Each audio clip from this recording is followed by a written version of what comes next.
So I guess just for the folks watching, I'm Kyle Schmidt, and this is Steve Talburt, District 2 Commissioner. Yep. So we're going to talk a little bit just about the data center, how that all happened, what involvement you can have, why the county has had to stay out of it pretty much, and just kind of get your point of view and perspective on the whole issue.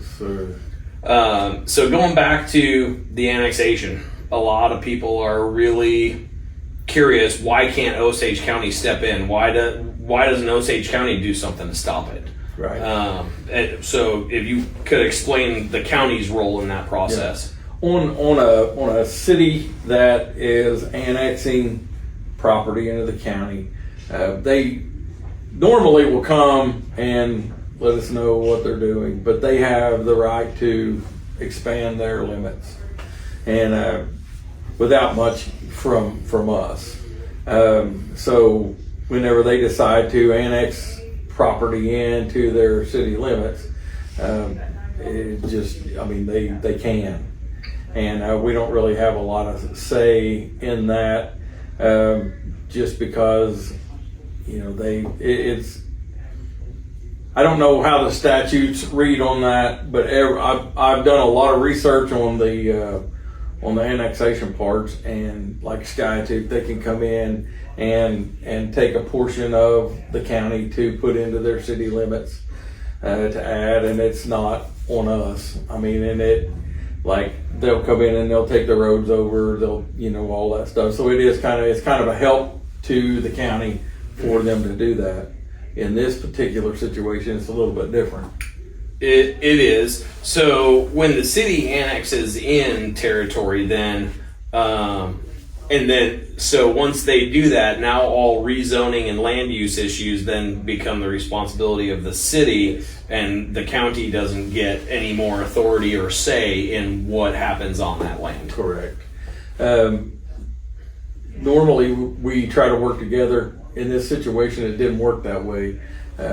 It was done, without our knowledge on the annexation part of it, but it becomes their issue, and they go in and they use their own planning, zoning, their own process through their city. So it's no longer on us. Okay, so then that kind of explains why the county has pretty much had to stay out of it and can't jump in and help Rock Community or Sand Springs out. Is just now that it's annexed into the city limits, it's outside of your guys' jurisdiction. Correct. And I have, on my part, I've reached out to the mayor and the city manager, spoke to them. They have sent me documents on the process that was taken and all of that. Everything that's inside of what they sent me looks pretty cut and dry, other than there's a couple of lines in there in the sections that could go one way or the other, and so, but I've shared everything that I got from them with some of the ones that are down there in that situation that are fighting against it, just because I personally don't agree with what's going on. To answer your question, we do step out, because once they start their process, once they get it into their city limit, then it becomes theirs. It's no longer our say. It would be the same as them trying to come up and tell us in our meeting, what we need to do. It's just not, it's not what you do.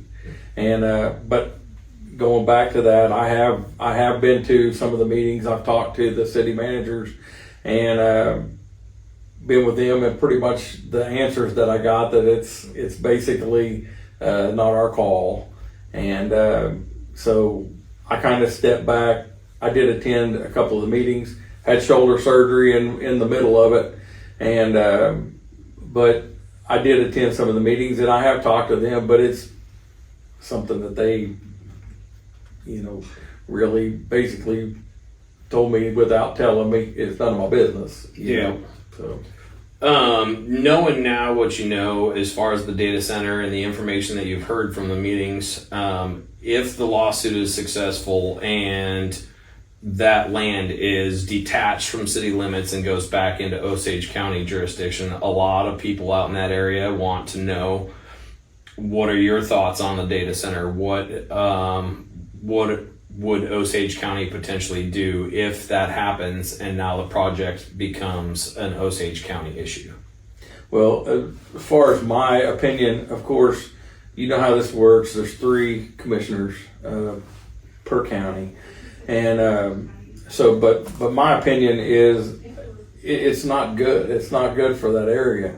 There's other places that they could go. There's other things that they could do. But I mean, to come right into the middle of a rural area like that, it's not good. And it's going to change the electric. It's going to change all kinds of different things that are affected by it.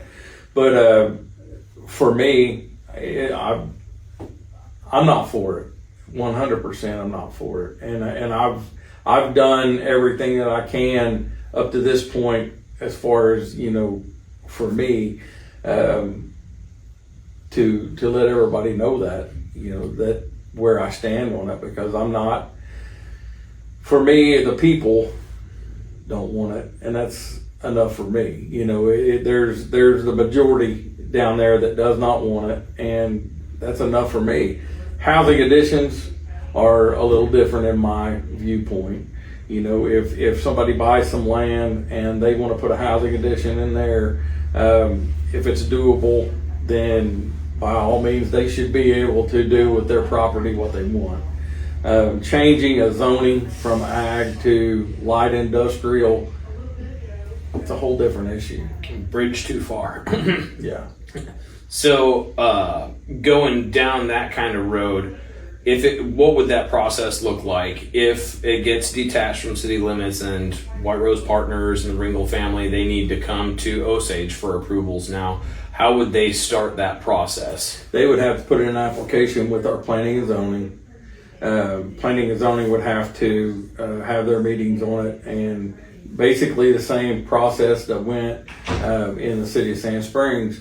It would go through their planning and zoning, it would go through ours, and then once it's if it's denied, then it won't even come to us. But if it's approved through planning and zoning, then it would go to the commissioners for a vote to rezone. Okay, so that's a little bit different than the city process. If the planning commission at the county level votes to deny or not recommend, then it doesn't even make it up to the Board of Commissioners. Whereas in Sand Springs, the Planning Commission could have voted to not recommend, but the City Council could still override. They can appeal and take it on. Okay, you know, but it doesn't automatically go up to the commissioner level. Okay, that's good to know. As far as I'm gonna put you in the hot seat a little bit here. But there was a lot of talk about NDAs and a lot of people, did he sign it? Did he not sign it? So people are wondering. And so if they came to the county and said, hey, we want to go over this project with you, but we need you to sign an NDA before we can even talk about it. I understand NDAs are a normal part of business for some things, to protect trade secrets, to protect proprietary information like income and things like that. It's my understanding that the NDAs that have been used in data center projects are a lot more comprehensive to where people can't even talk about the project's existence. Right. So what would that process look like for you guys? Well, for me, they came to me initially and asked me to sign one, and I refused to sign it. I told them that I didn't like it, that it wasn't transparent in my opinion, and I wouldn't sign it. And so they told me that before they could go on and tell me who the company was, that I would need to sign that form. And I told them that I know what the company is. I don't have to know who the company is. The people don't want it, and I'm not for it. So I didn't ever sign, to answer your question, I didn't ever sign the NDA. They did go to the district attorney's office because of the wording, and they rewrote a little bit in there to help try to protect us. Our district attorney's office said the wording was fine, so they made another meeting, came down here and slid the NDA over to me and said the district attorney's office said that this is okay, wording wise for you to sign. And I said, well, that's good for them, but they're not down here having to deal with the constituents. And I said, they're not looking at it in the same place that I'm looking at, because if somebody comes and asks me, what's going on down there, I would rather be able to tell them, I do not know. Honestly, I do not know, rather than them to come to ask me and me say, yeah, I know, but I can't tell you. That's not honest, and that's not transparent in my opinion. So I slid the NDA back to them, and that was the last time they asked me. But they asked me 3 or 4 times and was putting a lot of pressure on me to try to get me to sign it. But I never did. Well, me personally, as one of your constituents, and I'm sure I can speak for a lot of the other constituents, really appreciate that. That's not a level of transparency we've gotten from the city government, who doesn't have jurisdiction over us, but they still seem to have quite the impact. So I think that kind of answers the major questions that I had for you, just trying to figure out the history of the project and how Osage was involved and why they couldn't be involved. Did you have anything specifically that you wanted to mention? No, I mean, the one thing that I would like to tell the ones that, do have questions, to give me a call. Our phone number is 396-2747. And I would love to, if they have any questions, whenever it was going, the heat of the thing, we did get a lot of calls on the data center, and I did give them, my opinions and all of the information that I could. And so, I'd just like to let everybody know that, they're call me anytime. I work for the people, so, and I understand that. I'll never forget that. And I want them to be comfortable giving me a call if they have questions on where I stand or what I'm doing, or, if they have suggestions of things that maybe I could do. Excellent. I appreciate your time. Yep. No problem at all. Nice to get to sit down with you for a little bit.